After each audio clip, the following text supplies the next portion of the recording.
Good morning, dear students. So, today we are going to start with the third chapter of your NCERT book, that is Private, Public, and Global Enterprises. So, before starting these three types of enterprises, let me introduce you with the business enterprise. So, since these are the business enterprise, these are the forms of business enterprise. So, let's start with the basic meaning of business enterprise. So, if we talk about business, in the business, all those activities are included which are done basically for earning profit. Okay, and how that profit is earned? By the production and the distribution of goods and services. Okay, so we observe that the industrial and the commercial activities about which you have studied in second chapter, okay, they are very complex, and as compared to the age of trade, numerous business undertakings are functioning in private, public, and the joint sectors. So in India, we have adopted the mixed economy. That means we have all these three enterprises: private, public, and the global enterprises. So a business enterprise, it is basically an institutional arrangement to perform any business activity. So let's start with the first one. So as you can see here, Indian economy, it's basically divided into two: private sector and public sector. So about this private sector, you have already studied in the second chapter, that is the forms of business organization. Now we'll be focusing mainly on public sector. As you can see here, public sector, it is divided into three: departmental undertakings, statutory corporations, and government companies. So let's start with the first one, that is private sector. Private sector enterprises. So as the ownership, control, and the management of these enterprises or the industries and business lies with the government and public sector. So similarly, under private enterprises or entrepreneurs in private sectors, it refers to the industries and the business which is established, controlled, and managed by the private entrepreneurs or businessmen. Okay, so they have an important, as you know, they have an important place in the mixed economy because most of the industries now they are private.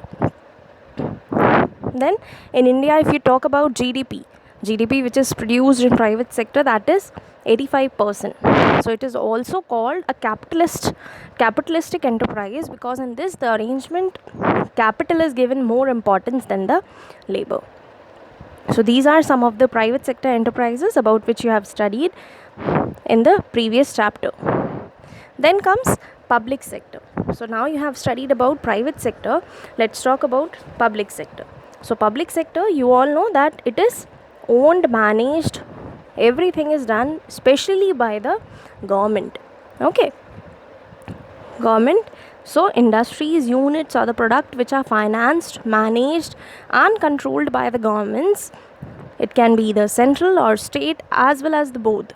Okay, so they are called public sector enterprises like LIC, FCI, post offices. All these comes under public sectors. Then let's talk about the forms of public sector enterprises. So basically there are three forms of public sector, that is departmental undertaking, statutory corporation, or you can say public corporations, and then the government company. See, first one, departmental undertaking, its example it's given post and telegraph. Then for public corporations or statutory corporation, it is RBI, and then the government company, that is ITI, Indian Telephone Industries. So let's start with the first one, departmental undertaking. So these departmental undertakings, under this type of organization, the business activities of the undertakings, they are conducted under the overall control of the one of the departments of the government. Let me repeat. These are the undertakings which are conducted under the control of the one of the departments of the government. Okay, so it may be run either by central government or by the state governments. So what can be the examples of such undertakings? It can either be post and telegraph department, Indian Railways, okay, then the UP of the government cement factory. Then you can talk about that locomotive works which are done, then the integral coach factory. All these are the examples of the public sector undertakings, that is departmental undertaking. Okay, see, these are some of the examples you can see and keep it in your mind. All India Radio, Doordarshan, all these are the examples of departmental undertakings. Let's talk about features of departmental undertaking. First is funding. So it is financed by the treasury. It is financed by annual appropriation from the treasury, and its revenues are paid into the treasury only. Understood? Then audit and control. Audit and control means who is going to check the books of accounts. So they are subject to government audit, means the government employees are the only one, the government auditors are the only one who is going to check the books of accounts. So these auditors are the one who used to check the books of account. Then employees, you all know they are called as government employees. Those who are working in these departmental undertakings, they are called as government servants. And control, concerned ministry. They are accountable to the ministry since their management is also under the concerned ministry. Okay. Then accountability. Since they are working under the ministry and the government, under the various ministers and the government, so they will be accountable or they will be responsible to whom? To the ministry and the government. Now, merits of departmental undertakings. So, first is control of parliament, or you can say government control. So since a departmental enterprise, it is under the direct control of the government, so it is more effective in achieving the economic, social as well as the political objectives which are laid down by the government. Okay. Then public accountability. Since they are working under the government, under the state and the central government, so these undertakings, they are specially accountable to whom? To them only, to the government as well as to the public. Then sources of revenue to the government.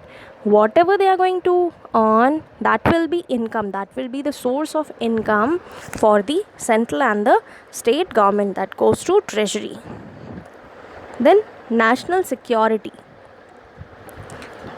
Secrecy can be maintained in case of strategic industries such as defense. You all know whatever they are doing in army and the defense, etc., they are doing it under the means whatever they are doing, that their secrecy is maintained. Okay, the work and the policies are under complete secrecy. So these undertakings, they are suitable for the industries which are of strategic importance and where utmost secrecy is desired. Then comes limitations of departmental undertakings. First is lack of flexibility. The rules, flexibility, or you can say elasticity.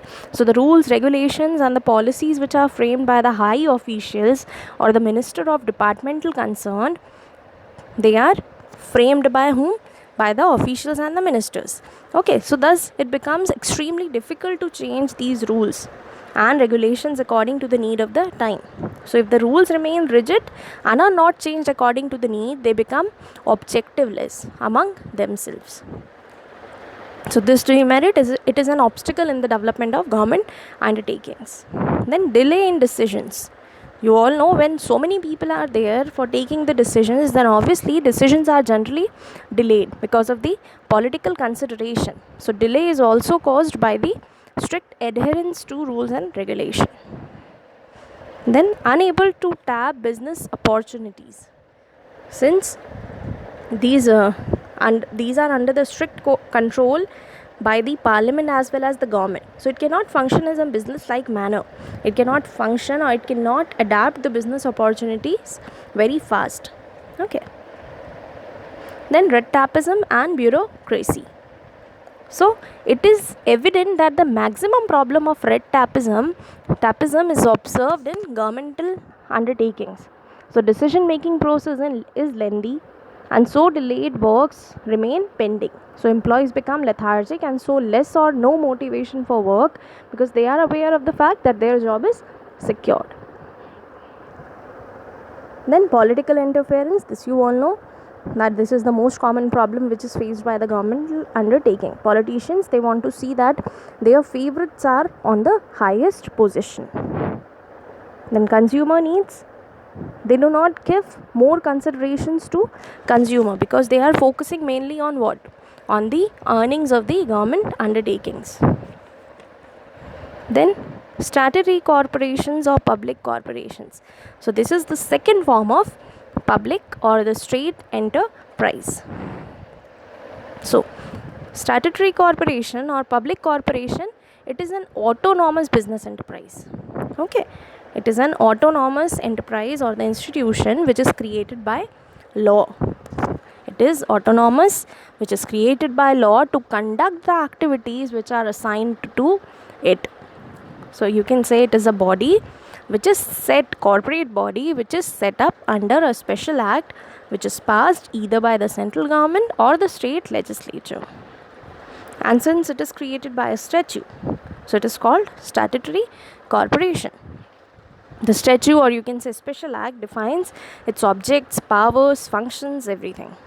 So some of the examples of this is Life Insurance Corporation, then Air India, then Food Corporation of India, Indian Airlines, State Financial Corporations, RBI. These are some of the examples. Understood? So let me repeat it. What is statutory corporations? First thing, they are also called as public corporations. Then they are the institutions of individual existence. They have their own existence. They are formed under the special act which is passed either by the central or by the state legislature. So it is created by a statute which defines its objectives, powers as well as the functions. And one more thing, they can sue others, they can file a case against other, and even they can be cased by some another enterprise. So these are some of the examples.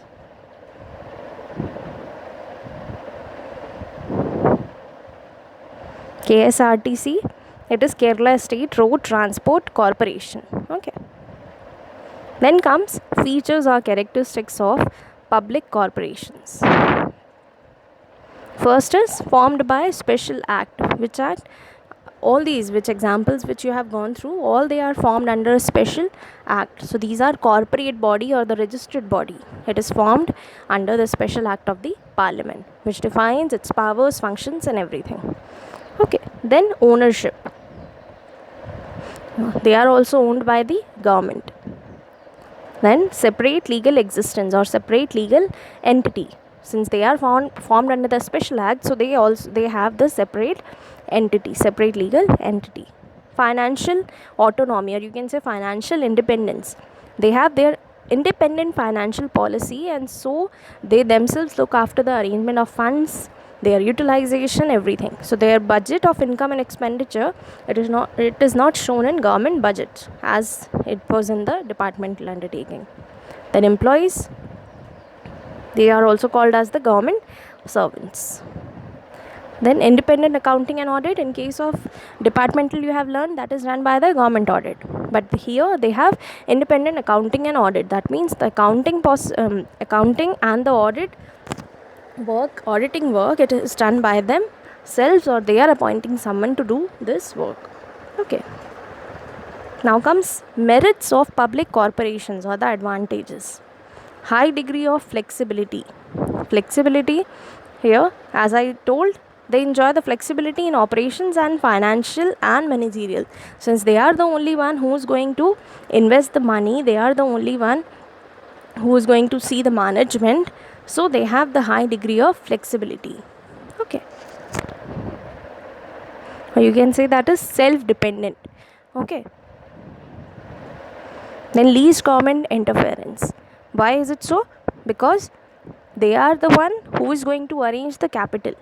Okay, since the budget allocation, that is run by the company itself, by the enterprise itself. Government is not having any budget, you can say budget help in this. So the capital arrangement, it facilitates an easy capital arrangement at low rate of interest. They are not having any interference in that. The government is not having any interference in this. And then autonomous status. They can frame their own policies and procedure. Since they are formed under the special act, LIC, they have some different acts. RBI, they have some different acts. So they work accordingly. Okay. Helps in economic development. How? Like as I told, RBI. They are doing for what? They are working for whom? They are not only working for the earnings of the public, but they are also working for what? For the welfare of the society. So that leads to, somehow that leads to economic development of the society. Okay. Then stability. Stability, they are not subject to political changes. They can take the long term business policy. Okay, or flexibility. So statutory corporations, they possess flexibility regarding the change or the alteration in the trade policies, the rules, regulations, everything. So they are free to take the decisions as they are autonomous. Then comes limitations. First, rules and regulations. As they are formed under the acts, then obviously the act is going to decide their powers, control everything. So yes, they have various rules and regulations. Then political interference. In practice, complete autonomy is not possible. Somehow they are the part of the public corporations, then obviously they are going to face that public interference or the political interference while working under this. So yes, they have some political interference. Then chances of corruption. Officials may misuse the autonomy status for their personal gain, as you can see here. In Hindi we call it goose. Okay, so they are using it, they are doing it for what? Since they are not having the full autonomy, means they are not under the full government interference, so obviously they are going to do this. They can work especially for their own interest. Okay.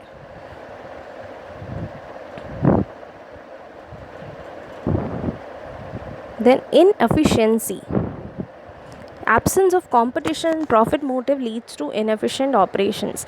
These government servants, you might have heard about this, since they know that they are only working for the society. So most of them, they don't work efficiently because they know they are working basically for the society. They know it, they are working for the society. So many of them, they don't like to work for it.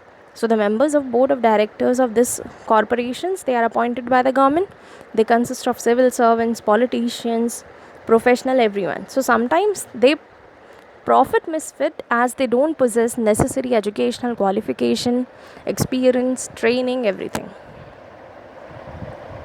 Then delayed actions, again the same thing, because of the government officials, they take delay in means they take so much of time in taking the basic decisions. Then comes the government company. So a government company, it is a company in which not less than 51%. They are the company in which not less than 51% of the paid up share capital is held by central government. You all have studied about this. Okay, in the government company, 51% of the paid up share capital is held by the central government or by one or more state governments. Central government or by one or more state governments.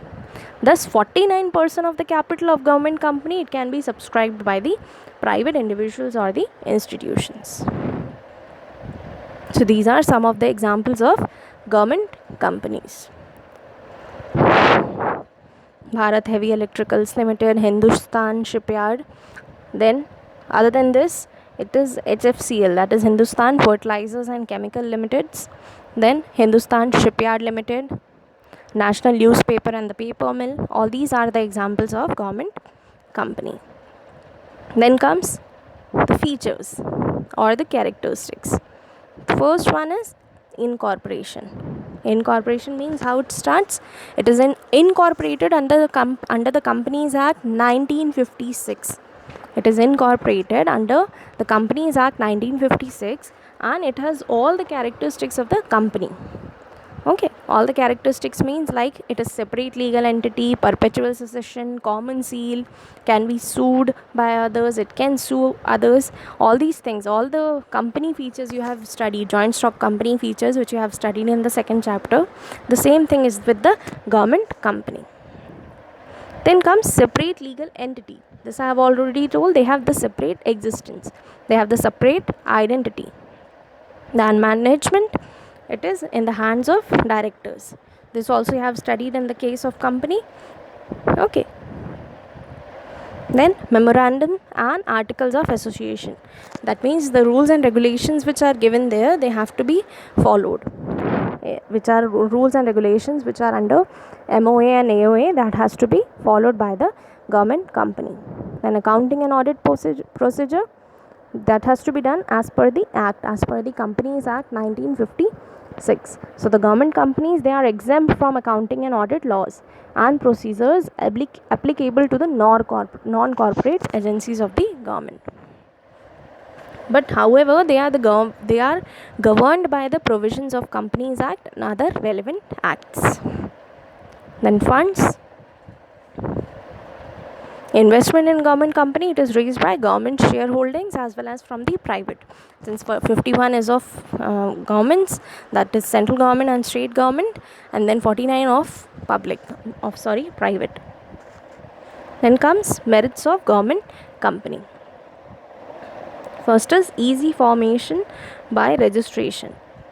So no need of enactment of special act, since they have the proper act, that is Companies Act 1956, so that can be formed. This government company can be easily formed under this act. Then separate legal entity, they have their separate entity,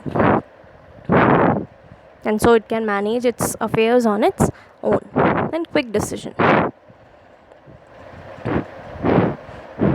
they have the autonomy power. Since they are autonomous, the decisions can be easily taken by themselves.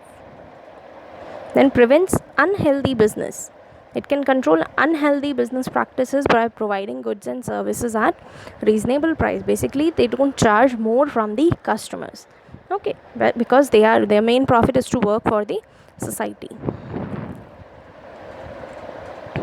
Then comes limitations or demerits. Autonomy is just for namesake, same thing which you have studied in the last one. Okay, even though they are having the autonomy, then too the government is only the shareholder in the some companies, but provision of Companies Act have no relevance. As you know, this government, central government or the state government, their paid up capital ratio, it is more, so obviously somehow they are going to interfere in this. Okay, then no accountability. Even though major investment is made by the government, it is not answerable to the parliament. No accountability means those who are working here, they won't be responsible for any risk or any losses, and they won't be answerable to the government. Then main purpose is not served. Main purpose is not served. So being the major shareholder, the government controls the affairs of the company. It defeats the main purpose by registering like other companies. Okay, so main purpose, that is not served.